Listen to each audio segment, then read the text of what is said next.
Hola, bienvenidos a Centinela de los Últimos Tiempos, en el nombre del Padre, del Hijo y del Espíritu Santo. Hoy quiero hablarles de un tema exquisito, apasionante. Los invito a viajar conmigo. Vamos a hablar de Cristo como plenitud de la historia. La plenitud de la historia. Toda la historia camina hacia Cristo, tanto la del pueblo judío como la de los gentiles. Ahora lo podemos ver con los ojos de nuestro tiempo, con los ojos cristianos, mirando con una especie de telescopio retroactivo hacia atrás, mirando el Antiguo Testamento y el desarrollo de las civilizaciones en el sector geográfico de Eurasia. Y vemos entonces, si nos vamos al Antiguo Testamento, ante todo cobra un sentido pleno, plenario podríamos llamarlo más elegantemente, un sentido plenario, cuando se lo considera al Antiguo Testamento como preparación de su venida. No estoy repitiendo nada nuevo, esto es catecismo puro, pero ya nos vamos a adentrar. Primero, Adán. Adán lo preludió como primer padre del género humano. Eso lo dice San Pablo en una de sus epístolas. Cristo es el nuevo Adán. Abel. Abel como hijo favorito de Dios, inmolado, asesinado por su hermano, está anunciando ese Cordero de Dios que se inmola ante Melquisedec. Es otro personaje. Melquisedec es una prefigura del sumo sacerdote en Cristo.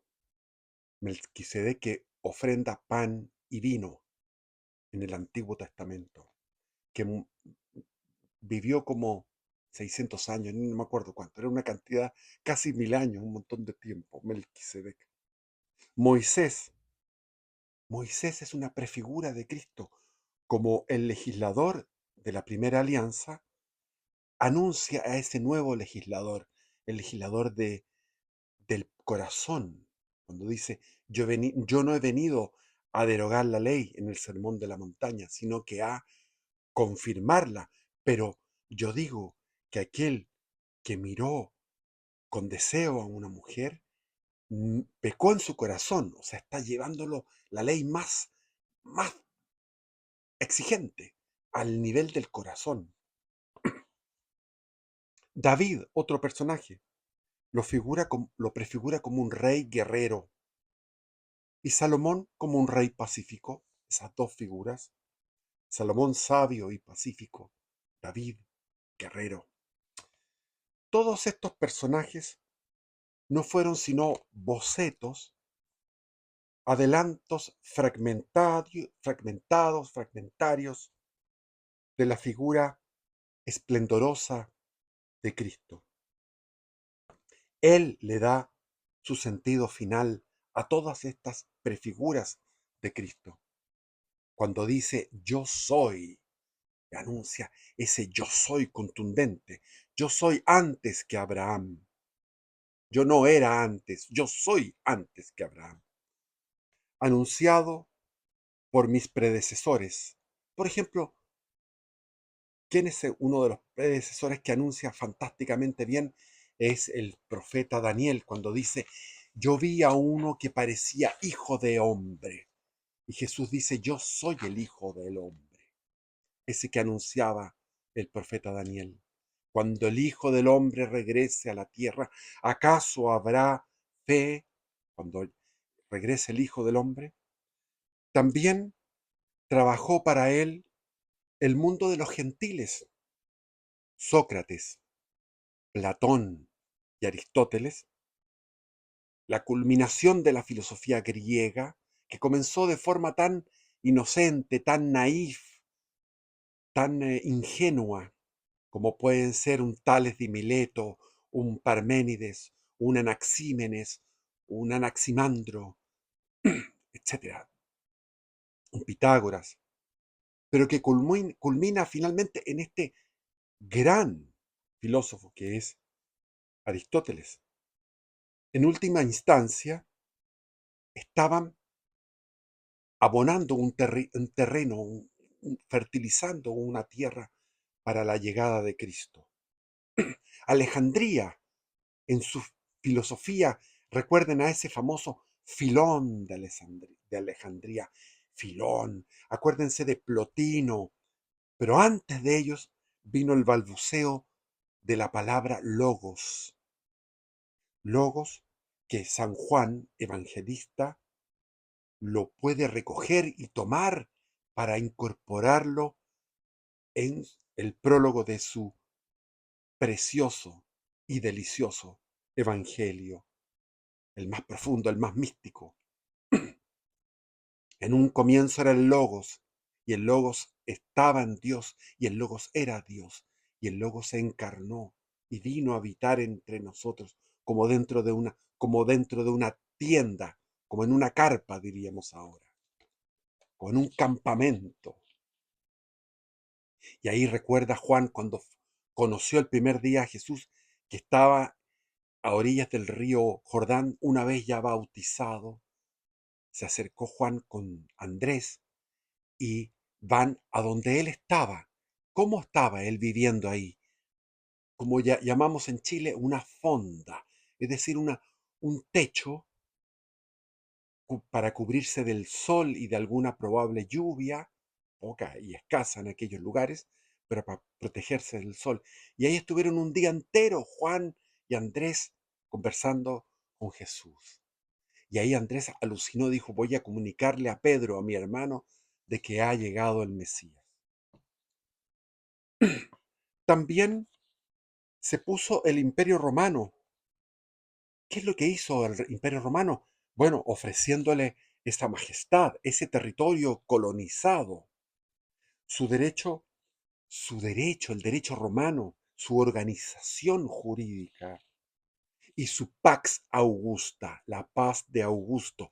Justamente llega Jesús en la paz de Augusto, cuando ya cesan las guerras civiles y ya fue conquistada la Galia, y las anexiones que hace después el Imperio Romano son más bien secundarias, pero son campañas aisladas y donde se produjeron distintas anexiones, pero ya el imperio, la Pax Romana, la paz de Roma, estaba consolidado. O sea, es la plenitud de los tiempos. Y hasta los propios caminos, esas carreteras del imperio, 40.000 kilómetros de carreteras, todas ellas para ser por donde transitarían los apóstoles, los padres de la iglesia, los apóstoles y los padres de la iglesia, que son los discípulos de los apóstoles, que los padres de la iglesia eran profundamente católicos, igual que los apóstoles e igual que Cristo. A la luz de esta visión panorámica, no deja de resultar conmovedora la expresión de San Pablo para referirse al sublime momento de la encarnación. Dice San Pablo, la plenitud de los tiempos. La plenitud de los tiempos. Ya fue la plenitud de los tiempos.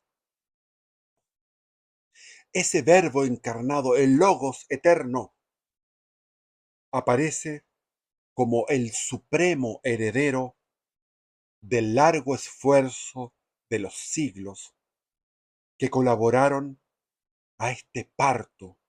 ¿Qué parto es ese? Incluso estaba en la mitología de los griegos, los dioses que copulaban con unas humanas y se generaban los semidioses como Hércules. Aquí no, es el dios infinito, el dios de Aristóteles, pero con corazón, con amor, se encarna en el vientre de María, verdadero Dios y verdadero hombre. Por eso que es tan interesante el diálogo entre Pilatos y Cristo ese Viernes Santo, ese 7 de abril del año 30. Le pregunta Pilatos, ¿tú eres rey? Y la respuesta de Jesús Cristo es categórica. Dice, le dice a Pilatos, tú lo has dicho, yo soy rey. Para esto nací, para esto vine al mundo. Tremendo. Dice, tú lo has dicho, le dice a Pilatos, tú lo has dicho, yo soy rey, para esto nací, para esto vine al mundo.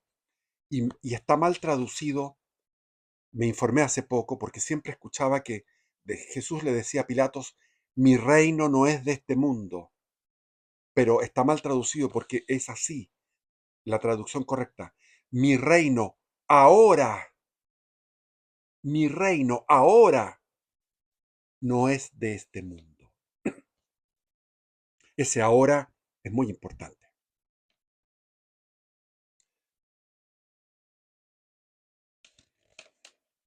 Destaquemos bien estas palabras, las más importantes que una de las más importantes que puede haber dicho Cristo, como esa, yo soy la resurrección y la vida, yo soy el camino, la verdad y la vida. También esto, para esto nací, para ser rey. No es algo leve, no es algo secundario, no es baladí.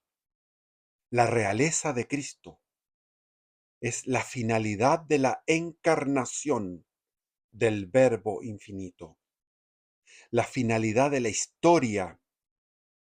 Por eso que aquí nos acordamos de San Agustín que dijo, bendita esa culpa que fue el pecado original que nos trajo a tan maravilloso Redentor.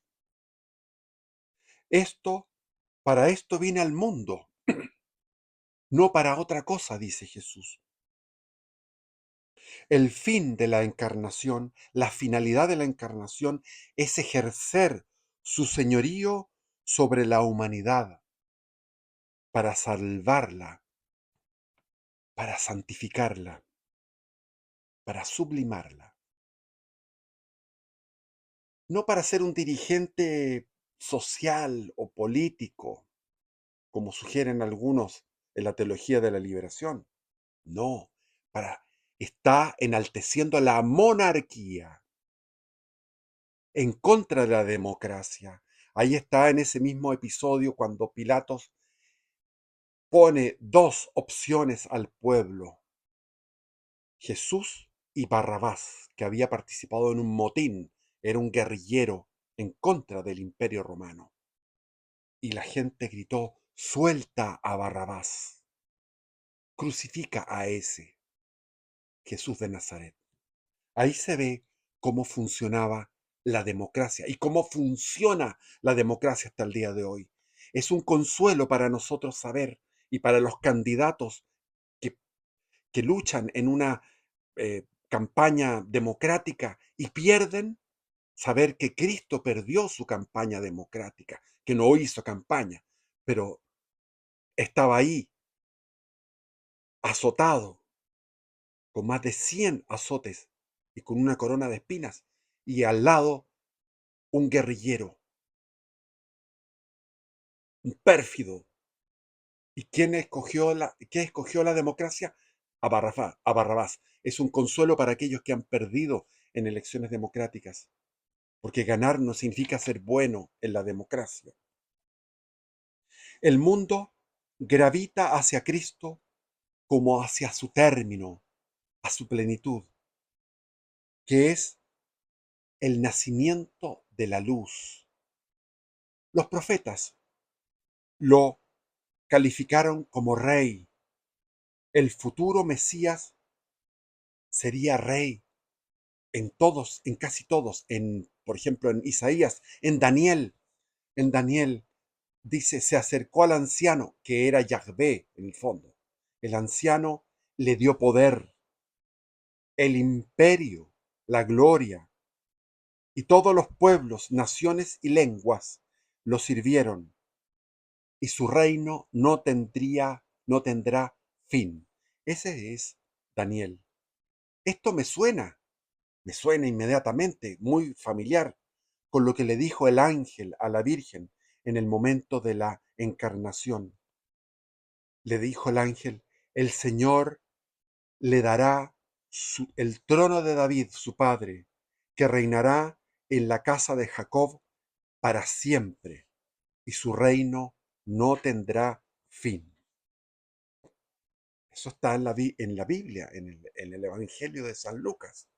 Y Santo Tomás, el doctor angélico, que le llamaban angélico porque era un ángel de 1,90 m o 2 metros, con unos 120 kilos, así como es mi hijo, ¿sí?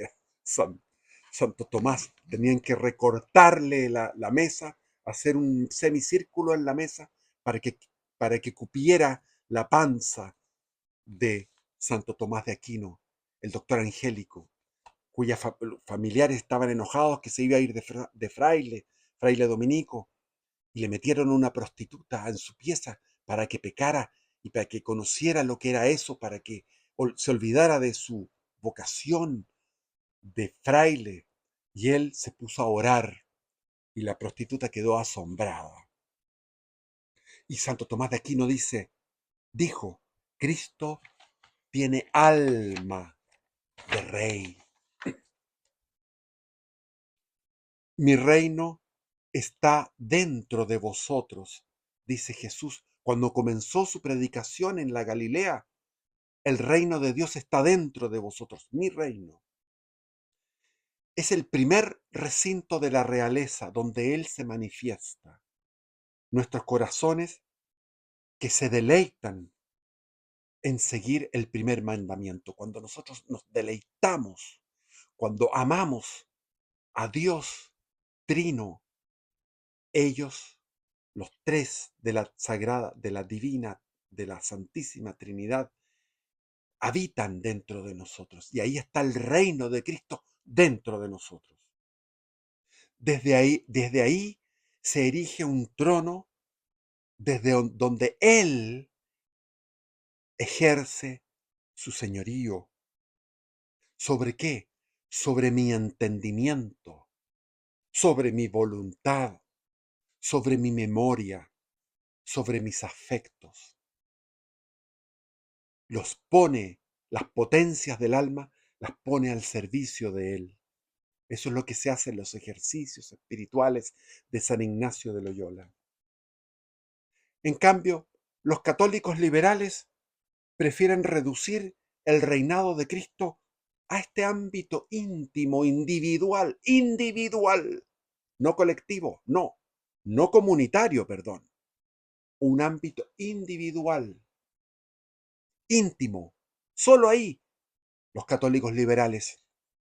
Pero los católicos tradicionales deseamos que Cristo reine sobre todo lo temporal, sobre toda la sociedad, sobre la familia, sobre las escuelas, sobre los colegios, sobre las universidades, sobre los gremios y los sindicatos, sobre la milicia, los ejércitos, las fuerzas armadas, la policía, sobre las artes, sobre el cine, la música, la pintura, la escultura, el teatro, sobre la política, sobre las empresas, sobre todas las clases sociales, sobre el Estado y sobre la comunidad de estados, sobre las naciones o pueblos. Su señorío se extiende, pues, a la totalidad y debe extenderse, pues, a la totalidad. Lo que llamaba Santo Tomás la política del Padre Nuestro, cuando uno dice, Padre nuestro, que estás en el cielo, lejos de todo el universo. Para Dios el universo es un grano de arena. Todo el inmenso universo es un grano de arena. Él está en una infinitud luminosa. Por eso el universo es oscuro. La materia es oscura, rodeado de un océano infinito de luz. Y ahí nosotros decimos, Padre nuestro, en plural, nuestro, no individual. No, Padre mío, de mi puro corazón. No, Padre nuestro, comunitario, que estás en el cielo, santificado sea tu nombre. O sea que todo lo que está relacionado con el culto divino debemos tener respeto y reverencia. Y porque la santificación del nombre significa la santificación del ser. Existe el ser. Porque al santificar tu nombre estamos dando conciencia, estamos entregando y proclamando con conciencia de que tú existes, que eres real. Y después dice, venga a nosotros tu reino, no tu democracia, no tu república, venga a nosotros tu reino. Y hágase tu voluntad en la tierra como lo es en el cielo. Esa es la verdadera traducción. Hágase tu voluntad en la tierra como lo es en el cielo. Porque ahí, en el cielo, se cumple la voluntad de Dios puntualmente, de forma perfecta. Y vámonos a la teología de la historia, que hemos estado ahora hablando. Teología de la historia. El maestro de esto, de la teología de la historia, es el gran San Agustín. En su libro La ciudad de Dios, el obispo de Hipona, mientras estaba siendo rodeado por los vándalos, los bárbaros peores de todos los vándalos, que habían atravesado 15 años la península ibérica, devastando todo. De ahí quedó el nombre de vándalo. Y cruzaron el estrecho de Gibraltar y siguieron por Marruecos hacia el este y llegaron a lo que es ahora Argelia, Túnez, donde estaba el obispo de Hipona, en la ciudad de Hipona, a este maestro de la historia, San Agustín, obispo. Y él habla de un conflicto que tiene una raigambre teológica. El conflicto de la historia de la humanidad es un conflicto de raigambre teológica entre dos cosmovisiones que él llama dos ciudades. La ciudad de Dios, que significa la afirmación del primado de Dios y la consiguiente sumisión a él, que todo esté obediente y entregado al servicio de Dios. Y la otra es la ciudad del mundo, que enarbola el primado, la primacía del hombre, pero un hombre soberbio, el de la torre de Babel, el de los tiempos de Noé y el de ahora, el del siglo XXI, el del siglo XX, ¿para qué decir? Un hombre soberbio, un hombre endiosado, empoderado diríamos, considerando todo lo demás y a ese Dios que podría existir en ese hombre, de la ciudad del hombre, ese hombre dice, si Dios existe, también lo subordinamos al hombre. La frase clave de esta obra es, comillas, dice San Agustín, dos amores crearon dos ciudades. El amor de Dios hasta el menosprecio de uno mismo, la ciudad de Dios, y el amor de sí mismo hasta el menosprecio de Dios, la ciudad del hombre. Lo repito porque es una frase formidable. Dos amores crearon dos ciudades. El amor de Dios hasta el menosprecio de sí mismo, la ciudad de Dios, y el amor de sí mismo hasta el menosprecio de Dios, la ciudad del hombre. El conflicto entre ambas ciudades es lo que ha dado sentido a toda la historia. Las dos ciudades no son reducibles a espacios geográficos o físicos, aunque en la Edad Media sí se dio. La ciudad de Dios se consolidó en lo que es la Europa actual y la ciudad del hombre se consolidó en lo que era la media luna del imperio musulmán o aquella raza maldita que hablaba el Papa Inocencio III al iniciar las cruzadas. Pero en la realidad están mezclados los integrantes de una ciudad y de la otra ciudad, y están mezclados en nuestro corazón, como el trigo y la cizaña, entremezclados. Cada ciudad tiene su propio rey. La ciudad de Dios tiene a Cristo, la ciudad del hombre a Satanás, al demonio, a Lucifer. La ciudad de Dios es peregrina, es caminante, ya que se sabe extranjera en esta patria, en este valle de lágrimas, y su patria definitiva está allá en el cielo. En cambio, en la otra ciudad, la ciudad del hombre, ahí es el inmanentismo, o llamaríamos el naturalismo.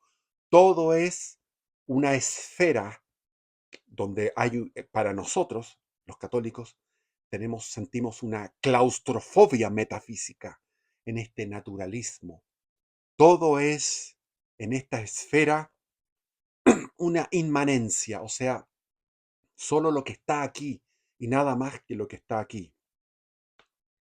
Por eso que hunden su vista en la tierra, como los cerdos que ven la tierra solamente, como los animales cuadrúpedos que están con su columna vertebral horizontal y su vista fijada en lo horizontal, sin mirar hacia arriba. Y a la tierra la consideran su patria terminal. Aquí acaba todo. Ahí están los liberales, la revolución liberal, que es la revolución francesa, y los marxistas con su revolución rusa. Marx pretendía, lo mismo que los liberales, el paraíso en la tierra. Un paraíso que tiene fin, porque está la muerte en cada uno. Cada ciudad tiene su propia consigna también. En la ciudad de Dios, grita una consigna. Es necesario que Dios reine. Esa es nuestra consigna. Es necesario que Dios reine. Es necesario que Dios reine. Es nuestra consigna. En la ciudad del hombre, la consigna es: no queremos que éste reine sobre nosotros. Construyamos el paraíso en la tierra. Y esa es una mentira, porque no existe paraíso en la tierra. Y eso es el famoso non serviam de los ángeles. Todos los demás gritos o consignas o eslóganes están subordinados o son subsidiarios de estos dos gritos fundamentales. Si las consignas marxistas, cuando van gritando en la calle, están siendo una reproducción del no queremos que éste reine sobre nosotros y construyamos el paraíso en la tierra. Todos son de estos gritos, provienen de de estos dos gritos fundamentales. San Agustín: esta división no es reducible al mero ámbito de la historia. O sea, San Agustín en su libro dice, no solamente esto está dentro de la historia de la humanidad, la historia del hombre, sino que, sino que él mismo extrapola esto a algo anterior a nosotros, algo que sucedió en lo alto, que sucedió en el cielo, en el mundo angélico. Estos dos gritos resonaron previamente en las alturas celestiales. ¿Quién gritaba? Los serafines, los querubines, que estaban comandando a todos los ángeles, gritaron: ¿quién como Dios? Nadie como Dios. ¿Quién como Dios? Nadie como Dios. ¿Quién como Dios? Nadie como Dios. Y los que estaban seducidos por Satanás, por este ángel, que había sido un ángel de luz y ahora un ángel Lucifer, luz de Bel, era un eh, bella luz, se transformó en un Lucifer, una luz fea, gritaron, non serviam, no queremos servir, nos negamos a servir.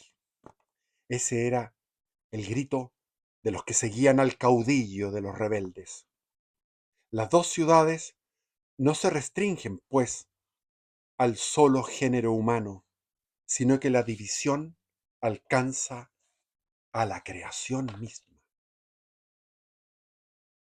De ahí que los malos, los gallos, la gente mala, hacen planes que trascienden los siglos. O sea, tienen una visión de una lucha estratégica a largo plazo. Ahí está, por ejemplo, la masonería, que surgió en el 1717 y trabajó y se multiplicó y fue sumando más poder e infiltrando todas las esferas de la actividad humana con la finalidad de obtener un triunfo que se obtuvo finalmente en el siglo XXI. El triunfo absoluto de la masonería es el triunfo que comenzó en 1990 con la caída del muro de Berlín. Sencillamente ahí comienza el triunfo del liberalismo político y económico, y el liberalismo cultural y el liberalismo moral. Hacen planes a 3 siglos, a 4 siglos. Así como el marxismo, trabajan como hormigas, en, trabajando lenta y generando uniones, lazos, células secretas para llegar a su famoso paraíso en la tierra, que lo veremos nunca. Entonces nos vamos a la cristiandad. La cristiandad es la consagración del mundo a Dios. Pero, ¿cuándo se produjo la cristiandad? En la primitiva iglesia, esta es la iglesia que fue perseguida, la de los padres de la iglesia, la de los apóstoles. Hay que entender que los apóstoles eran 12. Uno era negro, fue Judas Iscariote, el que entregó a Jesús. Los otros 10 murieron en el martirio. Tomás, Santo Tomás en la India, Pedro en Roma, Santiago el apóstol, el mayor en Jerusalén, etcétera. El único que no murió fue Juan el Evangelista, que estaba cuidando a su madre y que fue metido en una marmita de aceite hirviendo. Y sin embargo salió ileso. Y eso está en los escritos de los mismos escritores paganos romanos, que certifican con su pluma de personajes que no estaban en el mundo cristiano, certifican que ese milagro se produjo. Entró en la marmita llena de aceite para ser frito y salió ileso Juan Evangelista, porque estaba encargado, y ahí lo mandaron al destierro a la isla de Éfeso. Entonces, los apóstoles fueron mártires y también los discípulos de los apóstoles, San Ignacio de Antioquía, San Policarpo, etcétera, San Ireneo, todos los santos que, que continuaron la labor de los mártires. Entonces, la iglesia, en ese momento había cristianismo, pero no había cristiandad, porque eh, la mayoría la mayoría de la población del imperio eran militantes opuestos al cristianismo. Estaban defendiendo la antigua tradición pagana. En esos tiempos heroicos fueron dura y cruelmente perseguidos. No hubo cristiandad, ya que la sociedad era militantemente opositora. Pero a pesar de ello, los cristianos nunca abandonaron la idea de renunciar al reinado de Cristo. El mismo San Agustín, que está en los tiempos de la caída del Imperio Romano, cuando fue invadido el Imperio Romano por los bárbaros, soñó con la cristiandad, la proyectó esa cristiandad en esa ciudad de Hipona, en el norte de África, en lo que es ahora Argelia o Túnez, no sé dónde creo que en lo que es ahora Túnez, mientras llegaban los vándalos y ahí murió. No se sabe cómo murió, pero tiene que haber muerto junto con lo que fue la, la entrada de estos bárbaros a esa ciudad.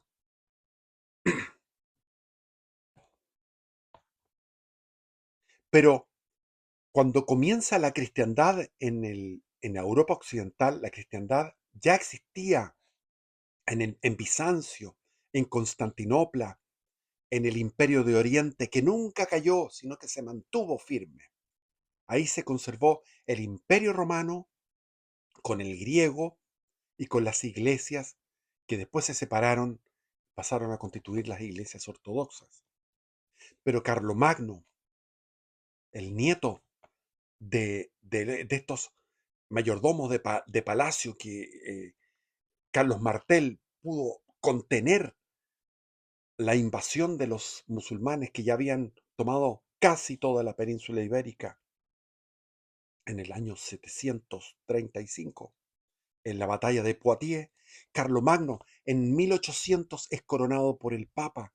Él lo que tenía como libro de cabecera, como libro de oro de la cristiandad, de la ciudad de Dios de San Agustín.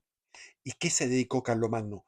A toda su vida en expediciones militares para ir pacificando y cristianizando a las tribus paganas de los alamanes, de los que estaban en lo que es ahora Alemania y Austria. Y no solamente pacificarlos, sino que fundar ciudades, drenar una cantidad de pantanos que pasaron a constituir pequeños lagos que hasta el día de hoy están en Alemania. Si ustedes sobrevuelan Alemania a baja altura, van a ver que está lleno de lagos. Esos lagunas, esos laguitos de Alemania eran pantanos que fueron disecados por ese Carlomagno, que se dedicó toda su vida a muchísimas campañas militares para desde Francia, desde los francos, él era jefe de los francos, una tribu germánica, regresaran hacia el este, hacia las otras tribus germánicas, para, en el fondo, crear lo que es ahora Alemania. Este proyecto se concretó en la que es mal llamada Edad Media, la cristiandad, desde el siglo IX, desde Carlomagno, hasta mediados del siglo XIV o mediados del siglo XV. Pongámoslos hasta ahí mejor, seamos generosos. Son 7 siglos, desde el siglo IX hasta mediados del siglo XV. Esta época ha sido calumniada con una leyenda negra, igual que la hispanidad, igual que España ha sido calumniada con una leyenda negra. Esta enseñanza está en las escuelas, en los colegios, en las universidades, en el cine, en la literatura, en los medios de comunicación. El nombre mismo, Edad Media, no deja de ser ridículo y absurdo, pues todas las edades son medias, siempre cada edad es media entre la anterior y la posterior que vendrá. Entonces todas las edades son medias.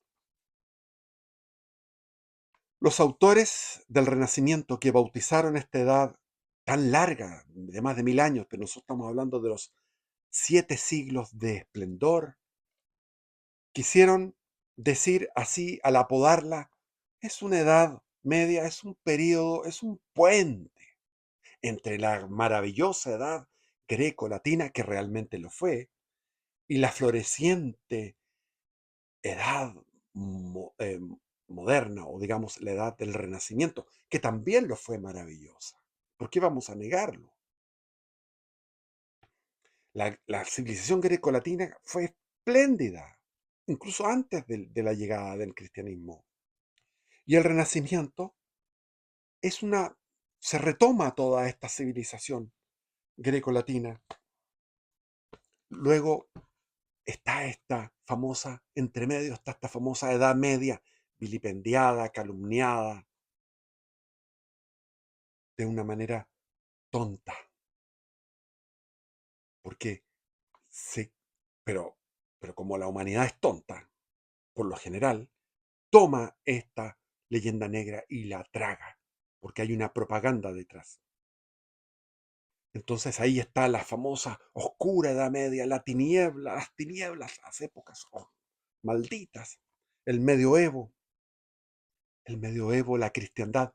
Obviamente que no fue perfecta, nadie está diciendo que fue el reino de los cielos en la tierra.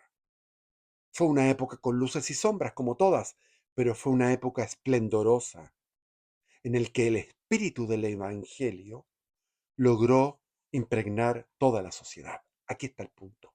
Fue una época esplendorosa en que el espíritu del Evangelio logró impregnar toda la sociedad. Y vamos a analizar distintos aspectos de la sociedad, cómo fue impregnado por este espíritu del Evangelio. El primero, el campo de la cultura. Fue en aquel tiempo cuando nacieron las universidades, las primeras universidades del mundo, varios cientos de universidades que cubrieron la geografía europea.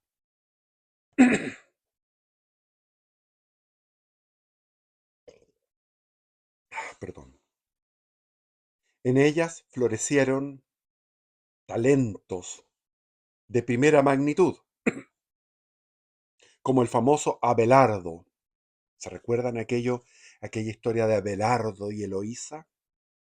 Si no la conocen, y busquen y infórmense de esa historia, la de Abelardo y Eloísa, que muestra esa plenitud espiritual de los tiempos. San Alberto Magno, Santo Tomás de Aquino, el padre angélico que hemos mencionado, San Buenaventura, de la Orden de San Francisco de Asís, San Bernardo de Claraval, por citar algunos. Perdón. Este es el campo de la cultura, la creación de las universidades. Nada más y nada menos que la creación de las universidades. ¡Wow!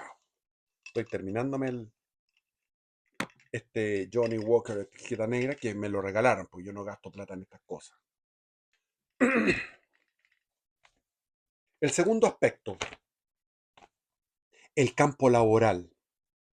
Fue el medioevo, lo que llaman, pero llamémosle nosotros la cristiandad, fue la época del florecimiento de las corporaciones artesanales, no enfrentadas con los patrones, como lo estarían en los tiempos del capitalismo.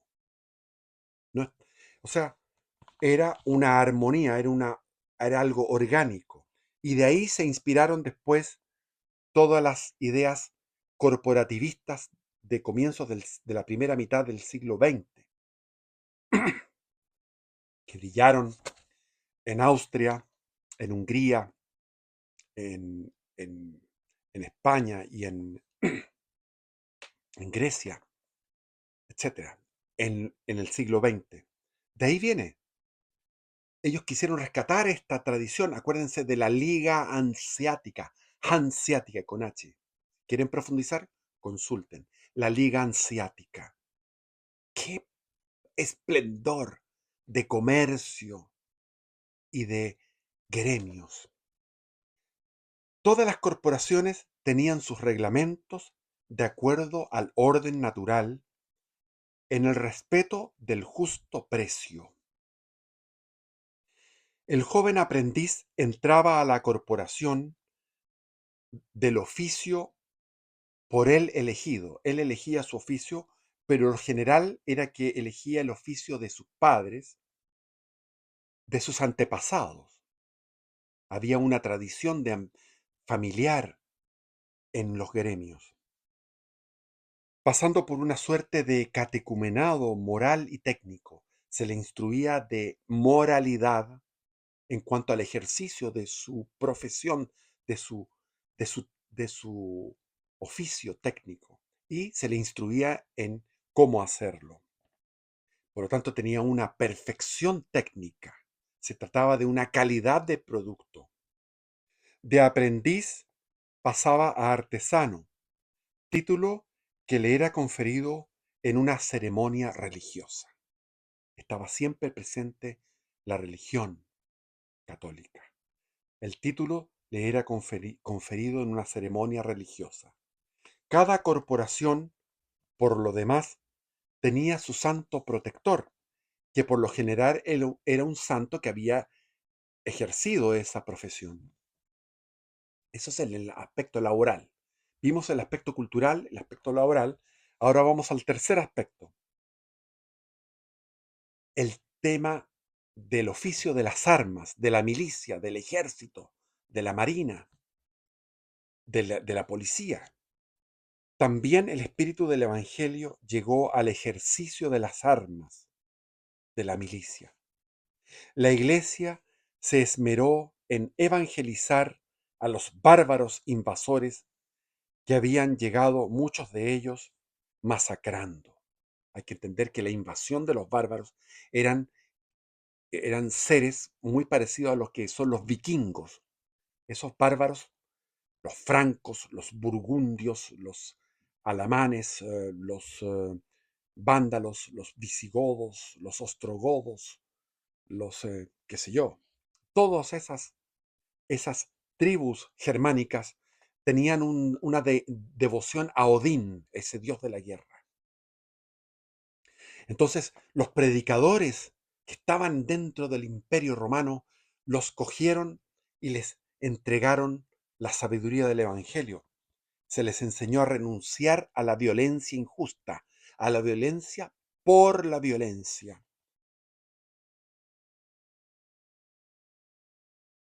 Se les dijo cómo, cómo es algo tonto y absurdo tener esa violencia macabra.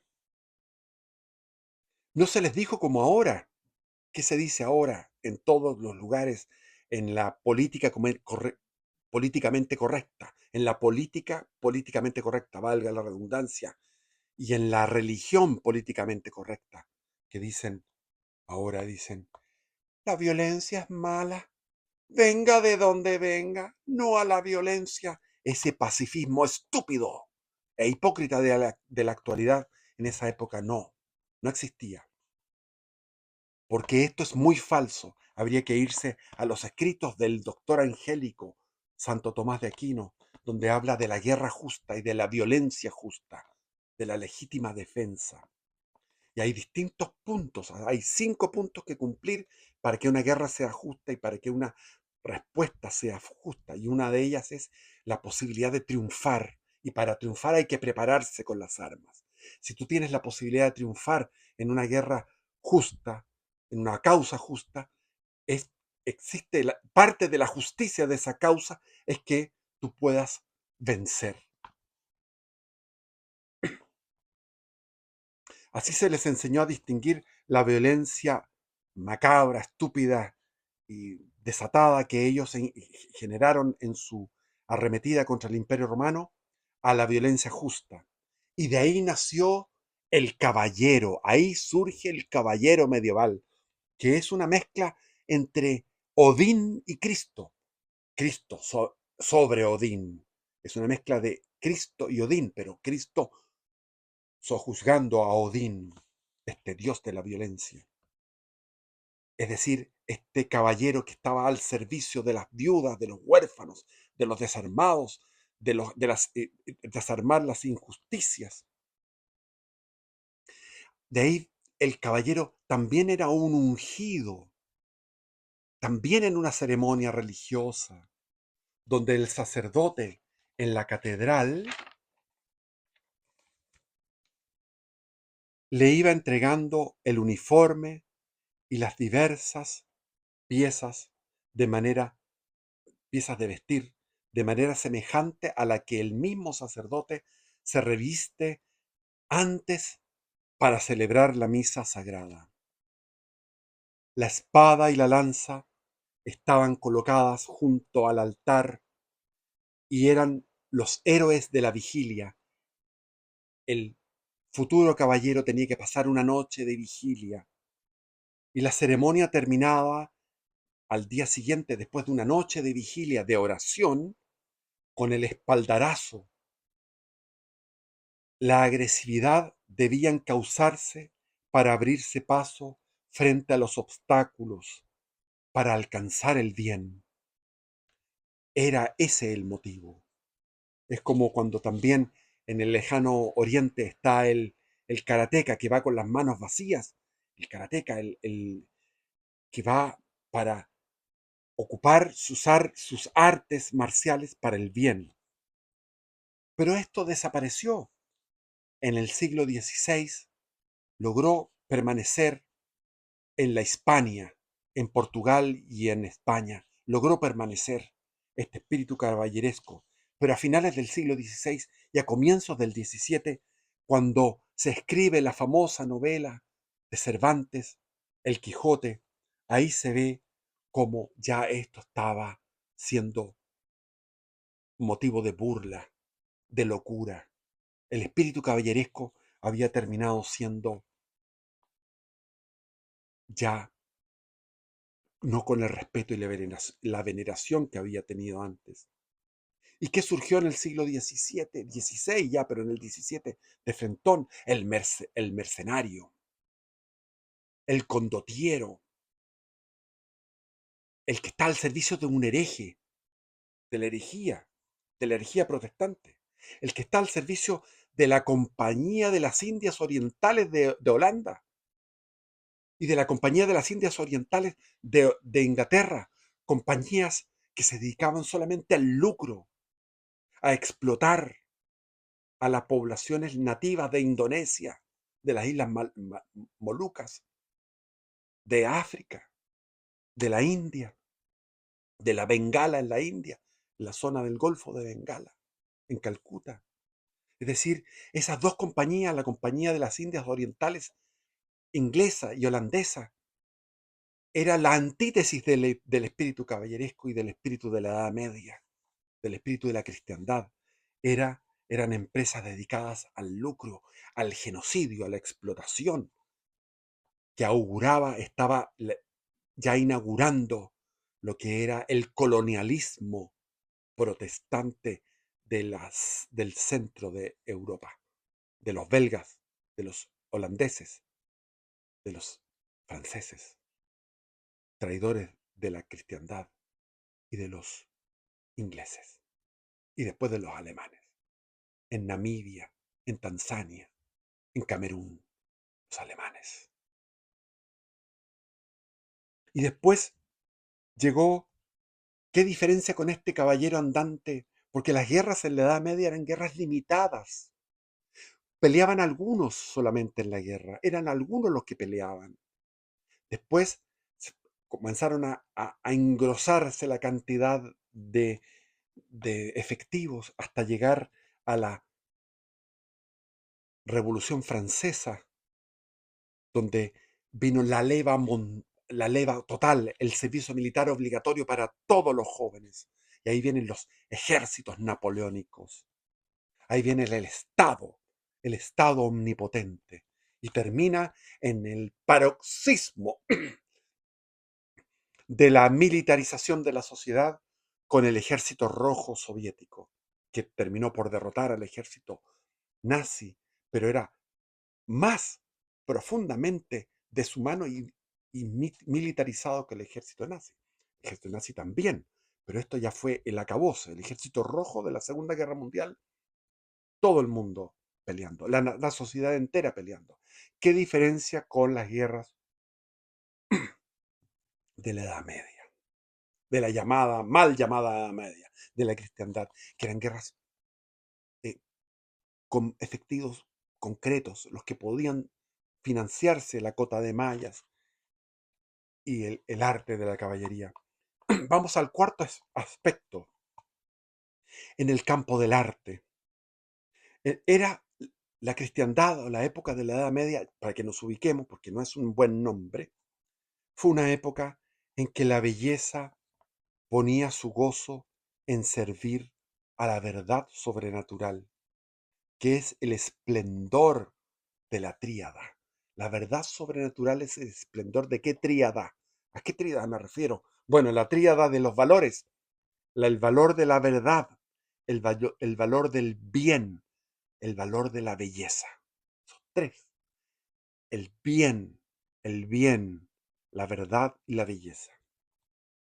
Los estilos arquitectónicos en todo el mapa de la cristiandad fueron el románico y el gótico. También los edificios civiles se nos muestran esbeltos y armoniosos, pero lo mejor del arte medieval se concentró en las catedrales. Las primeras, las románicas. Yo recuerdo cuando viajaba a dedo por Europa haciendo autostop, me cogían en aventones, de repente llegaba a unas iglesias románicas de un silencio maravilloso, con fieles, jóvenes fieles en oración en esas iglesias románicas, donde el tiempo era irrelevante. Es decir, en aquellos tiempos de la Edad Media, el tiempo era lo que sobraba, lo que ahora nos falta. El tiempo sobraba. Lo que sobraba era el espacio, y el espacio estaba consagrado a la devoción. El arte románico. Recuerdo Tessé, cerca de Cluny, en el centro de Francia, cuando anduve ahí, estuve en un monasterio. Una iglesia modesta, pero robusta, que simbolizaba admirablemente la solidez de la fe, el silencio, el recogimiento de la doctrina dogmática, no como algo abstracto, etéreo, no, hecho carne en una arquitectura robusta y sobria, sin lajas, sin grietas. Pero luego floreció en esta metamorfosis arquitectónica el arte gótico, vertical, que inspira un vuelo libre, una la audacia del alma mística que va hacia las alturas de Dios, la agilidad de los muros sostenidos por los contrafuertes. Eso en mi país sería imposible. Mi país es un país sísmico. Chile es el país más sísmico junto con Japón, los dos. Es imposible tener construcciones que duren durante centurias. Todas las mejores construcciones o han sido destruidas por los terremotos, o el mismo hombre se dedica a destruirlas porque sabe que son todas frágiles. Pero esos contrafuertes maravillosos que permiten abrir en la verticalidad de estos muros los, los ventanales con colores, los famosos vitrales que dan una iluminación polícroma, una fiesta de luces. Y podríamos hablar del Giotto. Cuando fui a Florencia, uno se metía en cualquier iglesia y encontraba frescos, eh, cuadros de la época medieval, de la época en que Florencia, que había ciudades, cada ciudad era una ciudad-estado, como lo había sido en aquellos tiempos remotos la ciudad-estado griega, ahora es la ciudad-estado del norte de Italia. Y ahí estaba Florencia, como había sido Atenas. Y nos vamos al quinto aspecto de la cristiandad, el poder político. Cómo la cristiandad consagró el poder político que dio una pléyade de reyes santos.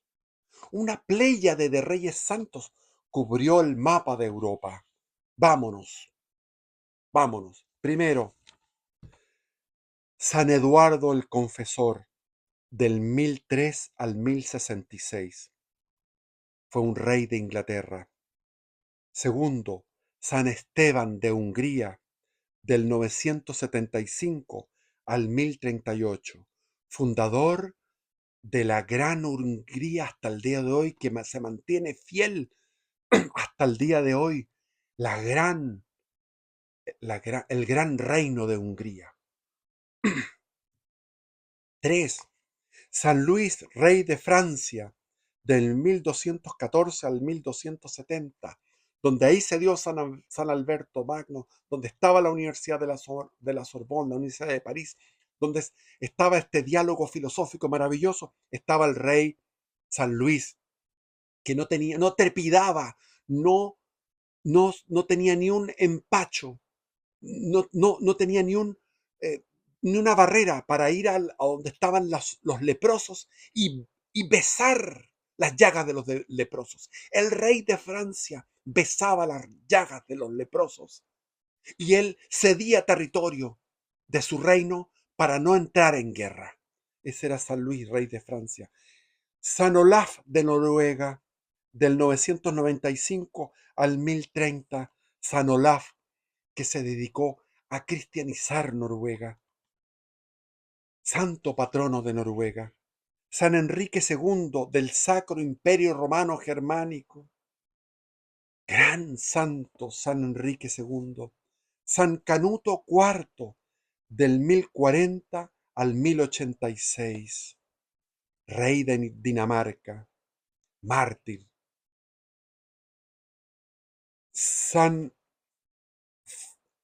San Wenceslao de Bohemia, de lo que es ahora la República Checa, la eterna Bohemia, la República Checa, actual República Checa. San Wenceslao, del 907 al 935, mártir. Y el gran San Fernando III de Castilla y León, del 1199 al 1252, gestor de la gloriosa y decisiva batalla de las Navas de Tolosa, donde fueron distintos reyes de la península ibérica a pelear contra el musulmán y fue derrotado. ¿Qué diferencia esos reyes que iban por una guerra justa, luchando contra los musulmanes, a los políticos de ahora? Desde el siglo IX, los reyes eran consagrados en la catedral. Durante la consagración se dirigían por la tarde a la iglesia, permanecían toda la noche en oración hasta la madrugada. Al llegar la hora de la coronación, juraban sobre los santos evangelios de ser fieles a los mandatos del evangelio, igual que los otros, igual que los artesanos, igual que los militares, igual que los artistas, igual que todos en aquellos tiempos. Y semejante a los sacerdotes, como lo he dicho en todos aquellos, semejantes al sacerdote, sea, como cuando el sacerdote se aprestaba a realizar la misa, vestimenta sobre vestimenta, de acuerdo al ritual litúrgico, o semejante al ritual litúrgico, en el momento culminante, el arzobispo tomaba el óleo y ungía en la frente y en el pecho y en los hombros. Luego lo revestía de la túnica, la capa, y ascendía al trono, que estaba más arriba, con el cetro del mando y la vara de la justicia, mientras los más importantes nobles del reino ponían la corona sobre este vicario de Dios para el ámbito temporal, para el ámbito carnal y terrenal, el vicario del hombre, el vicario de Dios para lo que es temporal, así como había un vicario de Dios que es el Papa, el vicario de Dios para el orden espiritual, lo había para el orden temporal. Y se aproxima otro video que voy a hacer sobre la, el ideal, la utopía política, utopía en el buen sentido, porque es una utopía que considera la fragilidad del hombre caído, el ideal o la utopía de Cristo en lo político. Ese es el próximo video. Bendiciones y viva Cristo Rey. ¿Quién como Dios? Nadie como Dios.